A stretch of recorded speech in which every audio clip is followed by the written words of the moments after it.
Hey everybody, it's Phantom Haunter, and welcome back to another video. And in this video, we have a lot of stuff that we need to discuss. Now, firstly, there are a few things I want to talk about. Firstly, before anything else, if there are any background noises in this video, I apologize. There's stuff being worked on in the garage and outside, and people are going to be coming in and out, and I can't do anything about that, so if a door opens, or you hear something in the background, just ignore it, or try to ignore it as best as possible. Secondly, we need to talk about the fact that I've had a very slow upload stream going on, and I apologize about that. I've been having editing difficulties, among other things. I should be starting to get back to regular now. I'm not sure yet. I should be ramping up the uploads, especially now that the haunt has been confirmed where it's going to be located, and that will be another video, maybe out today or tomorrow. I'm not really sure yet, so stay tuned for that. But now let's get into the video. So, there's a lot of new Lowe's stuff that's been going around, and a lot of people have done videos on it, including GM Haunt Former, I'm trying to think. Those are the two that I know. I know Haunt Former did something on something else, but I know GM Haunts is a big one. He's one of the first people I watched about this, so shout out to him. Go check out his video. Really great stuff. Go subscribe, like, all that good stuff. He's a great channel. But anyway, there is a lot of new Lowe's stuff, and I just never got around to covering it because of said editing issues, so I'm going to cover it now. So firstly, let's talk about this overall shot that we see here of all the props and all the animatronics, the 12-foot mummy, I was about to say skeleton, but 12-foot mummy, looking great. Looks much better in person than it did in the stock photos and the leaked footage that we got. The witch with not hourglass, that's the Reaper. The witch with the ball right there, right under the mummy, looking really cool. She looks really great, looks to be about 7 or 8 feet tall, which is great.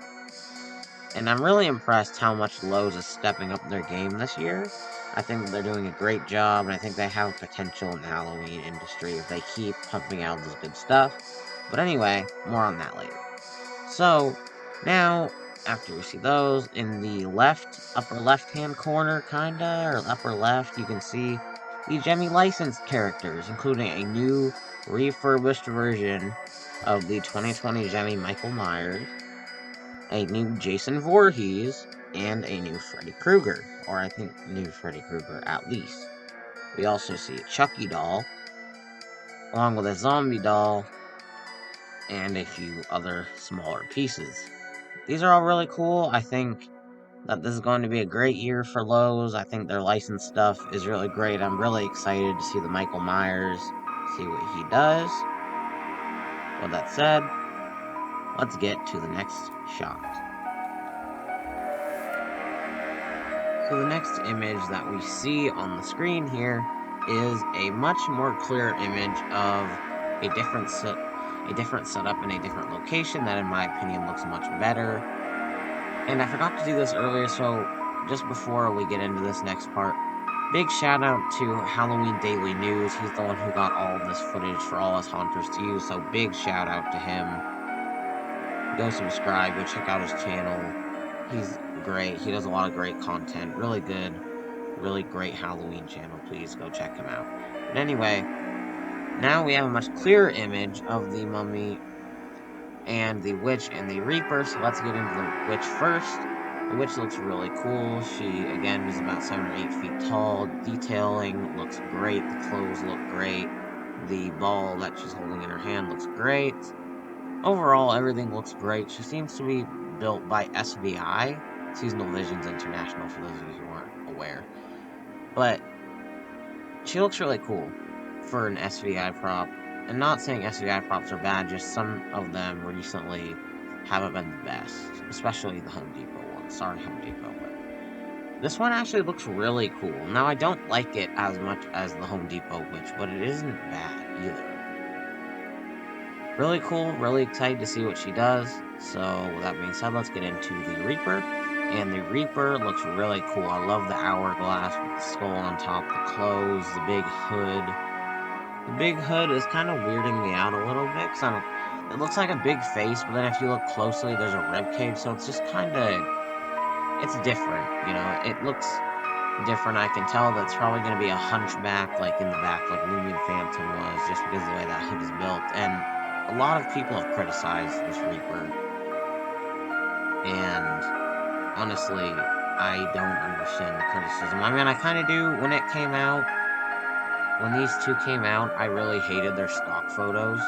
I thought the Reaper looked terrible, really disappointed. He looked so cheap. He looked like he was made by Sunstar or something. But now, looking at him actually in the stores, or where the store is going to be, or what the store is going to look like in the setting, he looks a lot better. He looks really cool, and this is a possible purchase for me. It all depends on what he does, what he says, what color his skull and stuff lights up, or his ribcage and his face lights up. And I'm wondering if they're going to do like a looming phantom type thing, where it like lights up from in the hood, and he moves from left to right. And I wonder if they're gonna have Looming Phantom's phrases. I would not honestly be surprised if this is another version of Looming Phantom. And I'm kind of predicting now that it might be. I'm sure some other people would agree with me on this, just because of SVI's history, as again, assuming this is an SVI prop. Knowing their history with Looming Phantoms, it wouldn't come at all as a surprise to me if it was, in fact, a Looming Phantom. Now, we're not sure yet, but it is a possibility. I'm not opposed to the idea, but there are so many Lumen Phantoms. Like, I can make a whole video on this. Like, a whole video on why there are too many Lumen Phantoms. But anyway, I'm excited to see where this goes. I think there's definitely potential here for lows, especially with this one. But, yeah, I'll give you guys a quick close-up so you can see what they do, or what they look like closer up. And then we'll get into the last piece of news for this update video is going to be on the Big Head Reaper. Now this, despite how silly it sounds, I died when I heard what the name of this prop was, but despite how silly it sounds, this is one of the most anticipated canceled props in history, or not in history, in recent history at least. This thing has been so speculated about ever since it wasn't released. I forgot what year, I think it was 2020 or 2021. But it wasn't released. We got the video for it. I'll link that in the description. But we got the video for it, and we never got to see it in person. I actually didn't know about this until I watched GM's video. But he looks kind of silly to me. He's not my favorite. It's okay, but it's just not my style. Personally, I don't like the big head props. I'm fine with the bobblehead ones, but not the big-headed ones. I just don't, it's not realistic to me, and I'm really not a fan of it. The proportion just does not work for me, personally. But I know a lot of other haunters and a lot of consumers, average consumers, are gonna love this thing and are happy to see it return finally. Or I guess be released, not even return, because it was supposed to release and then it didn't. So, yeah, that pretty much concludes this video. I know that this might feel like a quick one or a rushed one or whatever. It's not. There's just not a whole lot for me to talk about personally. If you want more in-depth looks, then go check out the other haunters that I mentioned previously. But keep haunting my Reaper Army, and I'll catch you in the next one.